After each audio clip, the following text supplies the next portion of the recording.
If you want peace, that comes with a mindset. Dr. Tony Evans talks about the benefits of adding focus to our faith. With God's point of view comes God's presence, and with God's presence comes life and peace. This is The Alternative with Dr. Tony Evans, author, speaker, senior pastor of Oak Cliff Bible Fellowship in Dallas, Texas, and president of the Urban Alternative. When you take stock of what's going on in your life, Dr. Evans says that your perception depends on your perspective. Today, he explains how we can see life from a more peaceful point of view. Let's join him. Whether it's within the heart or the home of the church or the broader society, turmoil rules today. Some perhaps would not use the word turmoil, they just say drama. Today's name for God is Jehovah Shalom. The translation is the Lord is peace. We read in verse 1 of Judges chapter 6, the sons of Israel did what was evil in the sight of the Lord, and the Lord gave them into the hands of Midian 7 years. They had rebelled against God, and the consequence of their rebellion was enslavement to that which they were supposed to hold in slavery. They had rebelled against God. They did evil in the sight of the Lord. So God let the enemy win instead of letting them win in the promised land. So you can be in the promised land and at the same time out of the will of God. You can be in the place where you're supposed to be, but functioning out of the will of God so that you're losing where you ought to be winning. You're defeated where you ought to have victory. That was their situation. The Midianites, the enemies of God and God's people, were allowed by God to hold God's people hostage for 7 years. 7 years they had to deal with defeat and non-victory. This was so bad that the people had to run for protection, verse 2 says, into the dens, that is, into the caves, in order to hide from the Midianites who would descend upon them, verse 4 and 5, and destroy their property. They came like locusts, verse 5 says. In other words, there were so many of them they couldn't count, and they had come in a way Israel had never seen before, on camelback. They came on camelback in hordes and Israel overran their crops. It's a bad thing to have planted your year's worth of crop and have the enemy take it. Verse 6. So Israel was brought very low because of Midian. The angel of the Lord comes in verse 11 and sits down under the oak. There's a young man there named Gideon, verse 11 says, who was beating out wheat in the winepress in order to save it from the Midians. So here we are. We're now introduced to a man named Gideon. And the angel of the Lord says to him, "The Lord is with you, O valiant warrior." Right now he's not a valiant warrior, but God tells him what God is going to make him become. Gideon said to him in verse 13, "O my Lord, if the Lord is with us, then why is all this happening to us? And where are all the miracles which our father told us about, saying, did not the Lord bring us out of Egypt? But now the Lord has abandoned us and given us into the hands of Midian." Isn't that your question? If God is for me, where is he? If God says he's going to be my God, I can't find him. He says, I can't find God in all this drama. He says, where is he? I can't find him.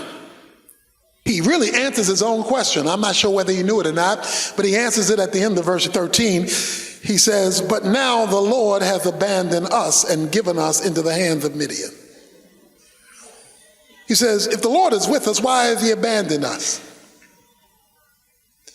Okay, so here it is. God is with us in the general sense because we're his children. God is only with us in the specific sense when we are with him. In the general sense, he's with you. You're a child of God, son of God, daughter of God. Yes. But in the specific sense, that is, in my drama, he is with you when you are with him. If you are not with him, you will not experiencing him being with you. Me or us. The Lord looked at him and said in verse 14, go in your strength, that is, with the abilities I've given you, and deliver Israel from the hand of Midian. Have I not sent you? He calls an ordinary man to an extraordinary task. And he was going to use the same man who had the questions. He was questioning God, but he was also humble before God. Well, Gideon hears this, and he says, look, I got to be sure. I got to be sure, because I'm going to go out here and get myself killed. I have to be sure.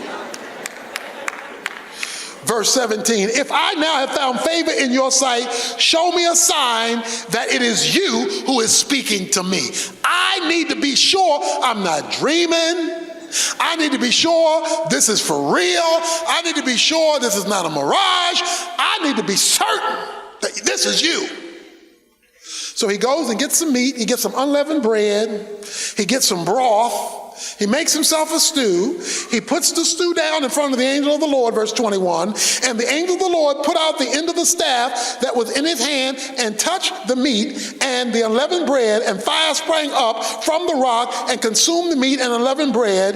Then the angel of the Lord vanished from his sight.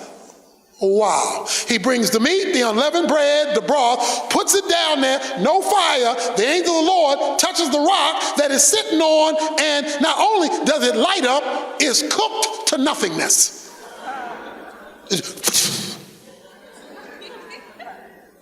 And the angel disappears. And Gideon decides, yep, this is real. He asked God, here it is, to verify his presence. That's what he asked. Verify that this is you talking. Because sometimes you're not sure. Is this God? Is this me? Is this real? Is this Memorex? I am not sure. So I need certainty here because this is too serious. When Gideon, verse 22, saw that he was the angel of the Lord, he said, alas, O Lord God, for now I have seen the angel of the Lord face to face, because the angel of the Lord is the same as O Lord God. It was God being manifested in a visible form. The Lord said to him, here it is, peace be to you. Do not fear, you shall not die. Why did the angel tell him that? Because you couldn't live and see God. He says, don't worry, you're not going to die. Then Gideon built an altar there to the Lord and named it, here it is, Jehovah Shalom. The Lord is peace. So that raises a question, doesn't it? What is peace?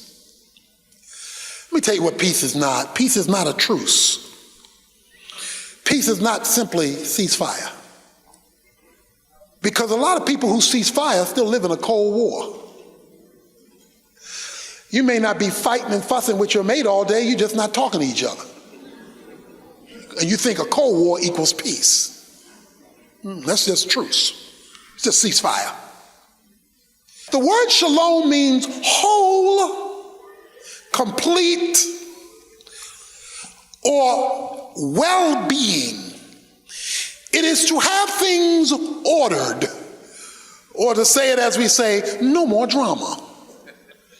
Peace is well-being in spite of circumstances because me and God are on the same page. Isaiah 57 verses 20 to 21 says that sin interrupts peace.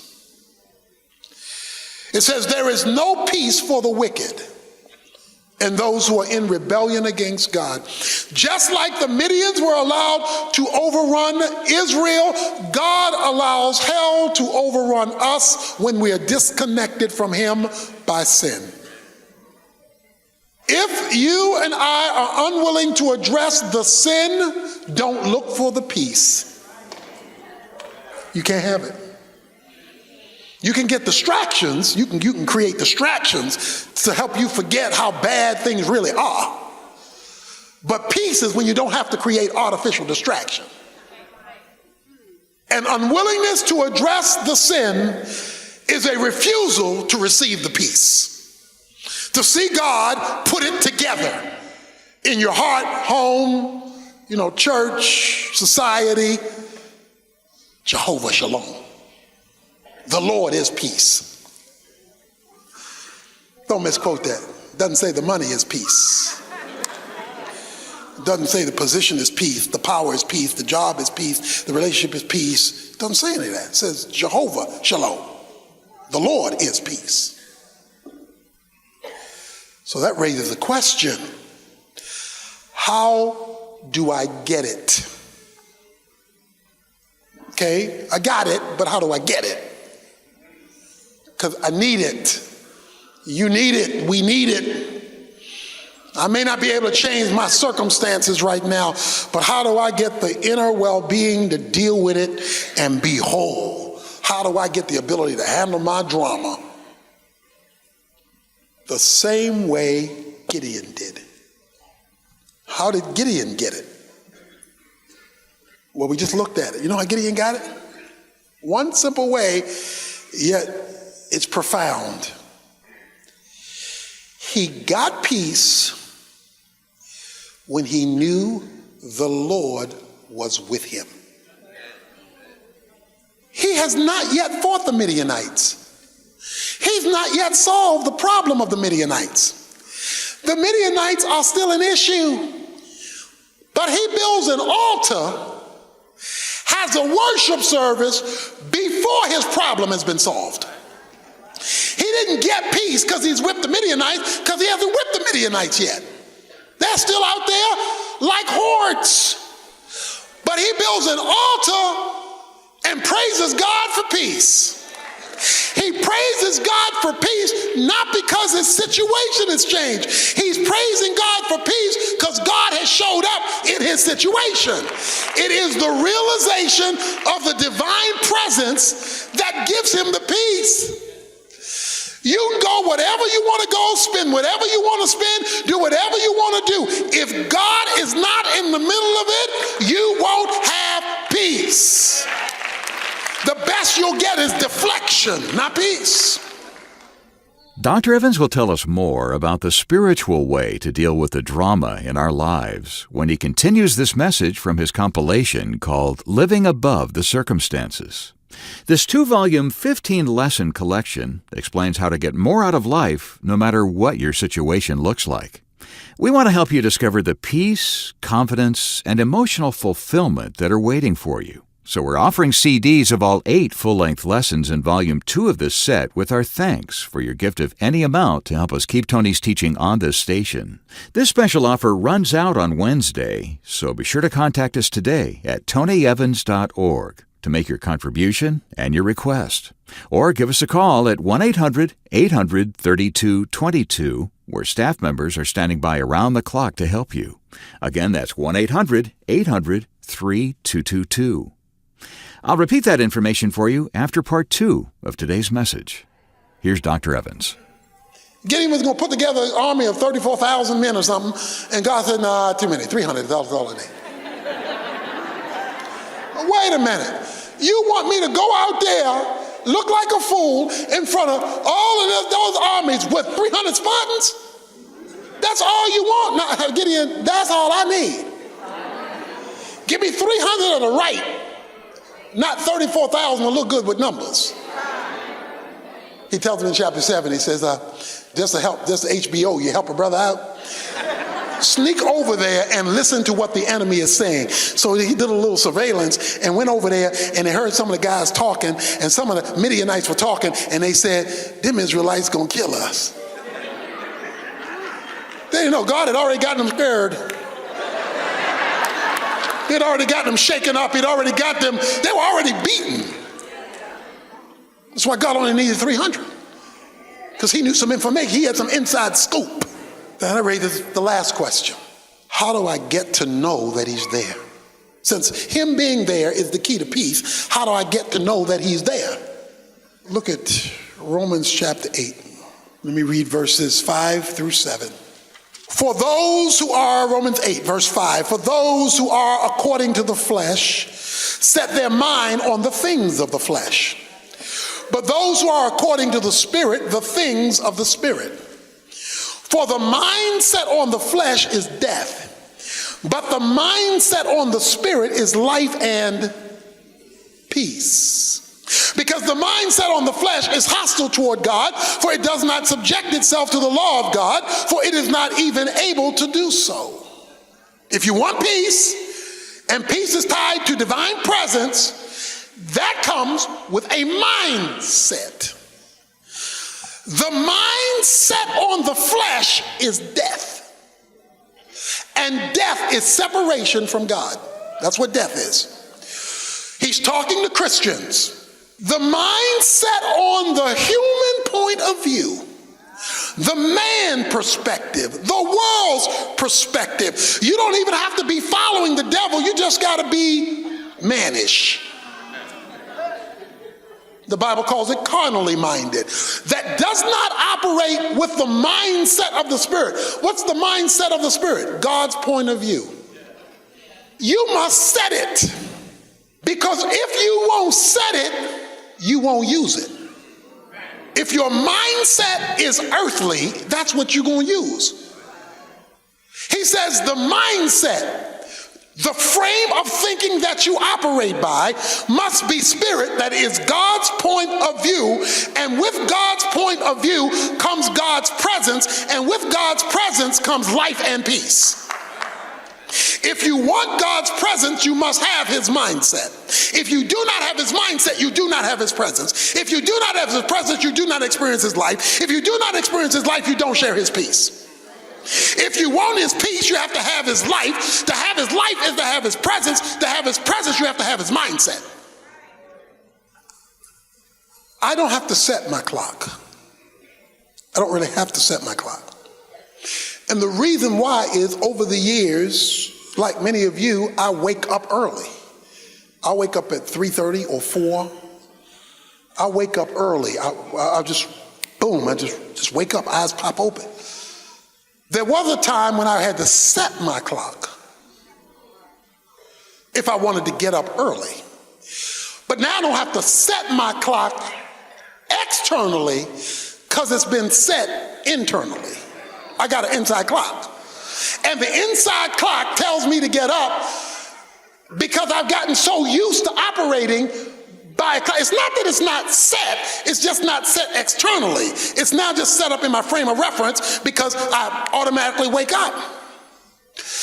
That didn't just happen, that happened coming from setting it intentionally, and then I began to operate because I'd gotten used to operating that way. You see, if you're not used to operating in the Spirit, you got to intentionally set it until you've done it enough till you are built in to respond that way. See, so many of us have been so carnal for so long that our inside clock is set carnally. We don't have to try to be sinful. We don't have to try to be unrighteous. We don't have to try to be rebellious. The clock just goes off because it's been set that way for so long. So you must reset the clock intentionally until you learn to get up to God's point of view. And when you learn to get up to God's point of view, it will be set that way so that that will be your reaction, and you will know it's your reaction because when you don't react that way, that will become odd. You'll feel weird when you go back to the old world time because you've been so used to operating on the God set. But if that's foreign to you, because you only said it on Sunday and you ignore it Monday through Saturday, you're carnally minded, that is fleshly minded, that is worldly minded, that is man oriented, then what you forfeit is shalom, because Jehovah gives shalom. Only Jehovah gives shalom. The world gives distraction. Have you ever been at a concert and you hear the orchestra warm up and you listen to all the discord? You know, the violinist trying to get everything tweaked, and the and the guitar's trying to get everything right, and you just got a bunch of noise. Sounds like chaos. Sounds like chaos, a bunch of noise. Then all of a sudden, out of the shadows comes the conductor with the stick, and he taps it. And the noise, discord calms down. And he raises it. And he wrings out his arms. And all of a sudden, that which was chaos before he showed up becomes harmonious when he shows up. Before he showed up, ain't nothing but drama. It's a bunch of noise that does not relate to anything. It's everybody doing their thing and nothing connected with nobody else. But when he shows up and makes his presence known and raises his arms, all of a sudden what was discord now becomes harmony. Everybody's on the same page. It makes sense. It brings blessing. Why? Not because it was that way. It was because when the conductor showed up, his presence changed what was happening in the room. Our problem is we're trying to make music with the conductor off stage, and we're wondering why there's so much drama when we keep the conductor outside and wonder why we can't have good music in my heart, in my home, in the church, in the world, but we want the conductor to stay outside or just make an appearance and leave again. He wants to run the orchestra. And by his presence, harmony prevails. Dr. Evans will come back in a moment with a final question you need to answer if you want that kind of harmony in your life. First, though, if you'd like to review this lesson on your own or pass it along to someone you care about, just get in touch with us for details on the message titled Jehovah Shalom, Lord of Peace. You'll get the full-length version that includes content we didn't have time to bring you on the air. Better yet, get it as a part of Tony's current 2-volume CD series, Living Above the Circumstances. As I mentioned earlier, Volume 2 is available right now as our gift to you in appreciation for a donation of any amount toward Tony's ministry. Visit tonyevans.org today to get all the details before time runs out on Wednesday. When you do, you'll have the opportunity to take advantage of a very special offer. Dr. Evans' newest book, Kingdom Marriage, is due to be released in a few short days. But if you pre-order it now, you'll not only be among the first to receive it, but you'll get a collection of free extras along with it. The first is an audiobook copy of the bestseller Kingdom Man, recorded by Tony himself. You'll also get the ebook version of Raising Kingdom Kids, a 50% off code to use on anything in our online resource center, and MP3 downloads of 3 never-before-released marriage-related messages from Tony. This special offer will only be available through September 7th, so don't put it off. Visit tonyevans.org today to get the details. That's tonyevans.org. We also have staff members standing by in our phone center to help you with your resource requests. You can reach them day or night at 1-800-800-3222. That's 1-800-800-3222. The Bible tells us to run away from temptation, but when it's coming from your emotions, there's no easy way to escape. Tomorrow, Dr. Evans will talk about the feelings that control us and how you can decide who directs your thoughts. Right now, though, he's back with this final comment for today. The question is, do you want peace? Only one person gives it, Jehovah Shalom. But he only gives it on his terms. I will keep him in perfect peace, Isaiah 26 says, whose mind is stayed on me. I will keep him in perfect peace. You want to know why you're not losing your mind when everything around you has lost its mind? Why are you not crazy when your world is crazy? Why are you together when things are falling apart? Because the conductor has been allowed to make his presence known in your mind.